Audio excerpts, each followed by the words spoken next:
Okay, so in this video, we are going to look at how you kind of look at different pieces of information and what is or is not going on with them and how they are relating to one another in order to maybe do some analysis with the logos or the logical argument.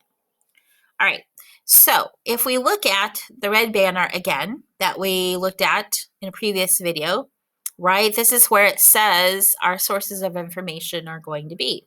This is where they got information from, and that you should check back regularly for more updates, right? Okay, so then we go back down here to our positivity case chart that we were looking at before. And we talked about some pieces of information that might be missing from it that would be more helpful, perhaps, or maybe not, depending on your stance. But when we look at this, something else that is missing is where did this information come from? Right? Because it doesn't say. There's no link to the Vermilion County Health Department or to the CDC or to Carl or OSF or wherever they're getting this information from.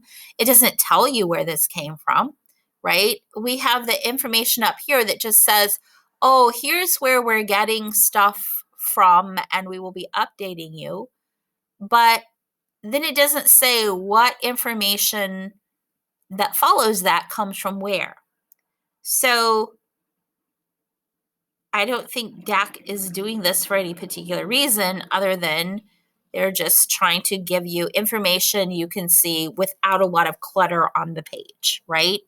However, would you be inclined to feel more at ease if there was a link back to where this information came from? I don't know. That's something to ask yourself and how you use information that you encounter. But that could be something that you discuss in relation to this. Another thing is that, right, it says at the top to check back regularly for updates, which means, yeah, they're going to be updating stuff a lot on the page. Well, they're updating the positive cases, but if we scroll down here to the section that says recent updates, the last update there of anything happening that you should know about is on the 18th of August. And that was a while ago now. So does that send a message to you that perhaps they don't intend? You know, what does that make you think about when you look at something and it says recent updates, and the last time somebody was on here updating the page with a piece of information that would be helpful to you was, at the beginning or before classes even started? Has nothing happened? Are we not discussing things that students should be aware of? Is there no update to the technology program? Is there nothing else that they've come up with to help students who are having issues? Should there be those things? I don't know. Like that's the kind of questions to start asking yourself. That really move you into analytical thinking. What are the effects of these things rather than just, oh, here's a thing, right? So that's something to look at. So we move on down, and then there's the video that we watched earlier.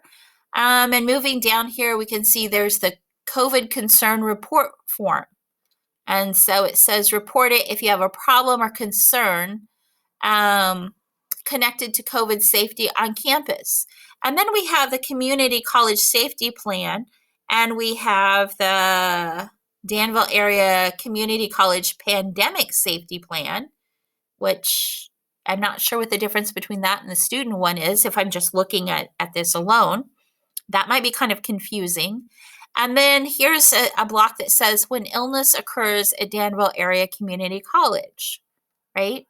Those are all good things, and you can click on them to read information there. Something I have as a question, just kind of looking at it, is why is it that this COVID concern report form is so much smaller than the three things after it? Like, I would think they would want you to know, like, if you have a problem, here's exactly where you go to do it. So is there a reason that this just doesn't match up?